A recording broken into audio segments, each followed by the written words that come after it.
Mais si je suis fier de mon équipe, c'est aussi parce que sans elle, je ne serais pas, ce soir, en mesure de vous présenter le bilan que vous connaissez.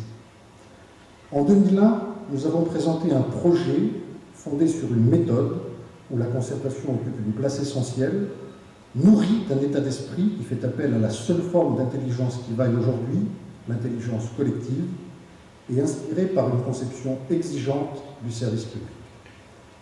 7 ans après, les résultats sont là, qui témoignent qu'aucun quartier ni aucun dossier de la vie municipale n'a été négligé. Dans tous les domaines, nous avons agi. Mais rassurez-vous, je ne vais pas détailler ce soir ce bilan de manière exhaustive. Ce serait beaucoup trop long, et cela doublerait d'ailleurs avec les comptes rendus réguliers de mandat que nous avons présentés, tant dans les réunions de quartier que dans la chronique. Dans ce bilan, il y a ce qui se voit et ce qui ne se voit pas, alors même que ceci est parfois au moins aussi important que cela. Ce qui se voit, c'est un tiers de la voirie communale, soit environ 10 km de rues et de trottoirs refaits dans tous les quartiers, conjuguant chaque fois que possible rénovation, mise en sécurité, notamment pour les piétons, et embellissement grâce à l'enfouissement des réseaux, à des choix de lampadaires, de fleurissement et de mobilier urbain adaptés au style de chaque quartier. Ce qui se voit, ce sont les nouveaux équipements publics créés, comme l'espace André Malraux pour nos associations, que nous avons inauguré en présence de Madeleine Malraux et de Dina Verny, la muse d'Aristide Maillol, ainsi que du fils de Jean Vitol. Ce qui se voit, c'est le gymnase du Chenil pour nos lycéens, nos collégiens, et aussi pour les clubs sportifs de Marly.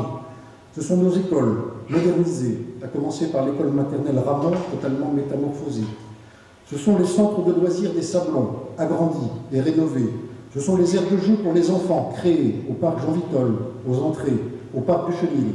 C'est le centre Fontenelle, rénové en 3 tranches, qui ont concerné successivement le cinéma, la crèche, le foyer et les commerces de proximité que nous avons rétablis, je pense au pressing, ou que nous avons créés, je pense à la fleuriste. C'est le marché ravalé et mis aux normes en matière électrique. C'est la statuaire, cher Pierre Lequillier, du parc, complétée, l'orgue de l'église, Saint-Vigor, rénové, les lieux de mémoire, mieux identifiés grâce à des plaques commémoratives. C'est la place donnée à l'Europe, avec les manifestations initiées dans le cadre du cycle européen, ou les célébrations des 10 ans de jumelage avec Viséou, des 30 ans de jumelage avec Marlot et des 40 ans de jumelage avec Life Kingdom.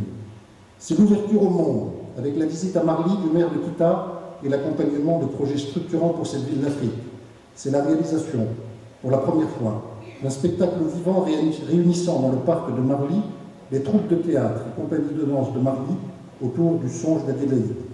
Ce qui se voit, c'est encore le parking paysager mis en place aux côtés du centre culturel Jean Villard, ou le réaménagement du parking France-Argent dans le village.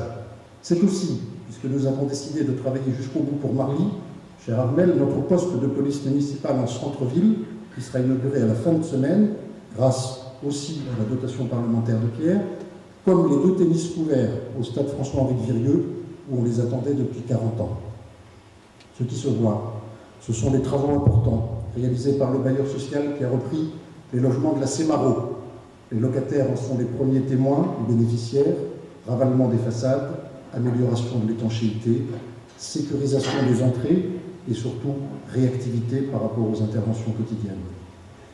Des améliorations équivalentes ont été menées dans d'autres résidences sociales de Marly et un nouveau programme important de rénovation auquel la ville apporte sa participation financière est en cours aux poteries. Ce qui se voit, c'est l'évolution progressive vers une meilleure harmonie du bâti. L'histoire urbaine de Marly, ayons le courage de le dire et de le reconnaître, avait abouti à une sorte de manteau d'arlequin où chaque génération avait apporté sa pierre et sa touche. Or, le problème de Marly n'est plus, et depuis longtemps, en termes d'urbanisme, celui de la quantité, mais celui de la qualité. C'est la raison pour laquelle nous avons, dès 2002, fait le choix d'être une des premières villes des Yvelines, et sans doute de France, à nous lancer dans l'élaboration d'un plan local d'urbanisme qui, comme vous le savez, se distingue de son prédécesseur, le plan d'occupation des sols, notamment par l'existence d'un volet sur le développement durable. Les orientations retenues étaient claires, embellir la ville sans la figer, c'est-à-dire préserver notre environnement et notre cadre de vie, durcir les règles contre la densification, renforcer l'identité propre à chaque quartier, maîtriser l'urbanisation pour garder à Marly son échelle humaine. La population a été largement associée, une information et une consultation qualifiées d'exemplaires par le commissaire enquêteur ont été effectuées, et nous avons en outre, en nous inspirant de villes dont la réputation n'est plus à faire, comme Saint-Germain-en-Laye ou Rambouillet, choisi de nous doter d'un nouvel outil très puissant. Je veux parler de la charte des matériaux et couleurs de référence. Les fruits de cet outil sont aujourd'hui patents, tant sur le patrimoine public, municipal ou non, voyez l'INGEP, que privé. Proposé aux candidats à la construction ou à la rénovation, cet outil, il suffit de se promener dans nos rues pour le constater, a permis de réintroduire dans notre ville une harmonie qui va en renforcer progressivement le charme et la beauté dans tous les quartiers. S'il y a un domaine, par excellence, où la continuité est porteuse d'efficacité, c'est bien celui-là.